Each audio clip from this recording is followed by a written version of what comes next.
Well, the call out culture was brought to my attention by young people because I wasn't that engaged in social media. Well, I think it makes us distrust each other. We're meaner to each other than we actually need to be.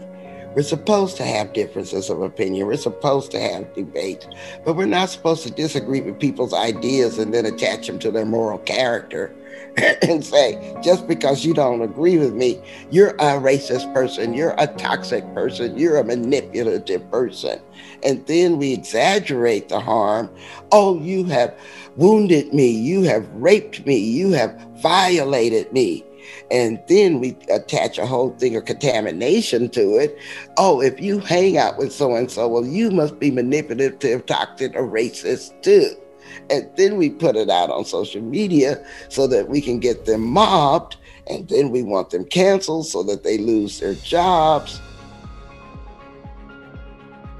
Well, I think a lot of people are tired of it. I think I'm just the one that 5 years ago that said I can write a book on it.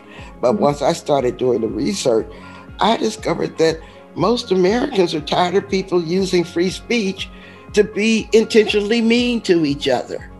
I think that as a society, we're saying there has to be a better way than this. It's a framework whose moment has come, that we have to figure out why we should rethink the decision to blow up other people's lives. It goes too far.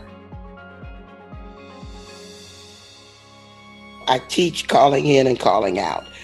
You have to decide who should be called in and who should be called out. I have no problem calling out people who absolutely have embraced fascism and racism as a way of life. Oh no, I've got a totally different calling out strategy with them. But I don't think that's the majority of the 71 million voters.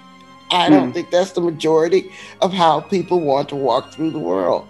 And so the way I deal with those is to go underneath their words and sometimes even their behaviors and ask about their values. And I look at them as human beings. And so they usually have the same kind of fears I have. I want my children to be safe. I want my water to be safe. I want my community to be healthy. I want jobs. I mean, when you start talking about those things that make us human beings together, we've just arrived at different solutions. But that doesn't make us enemies.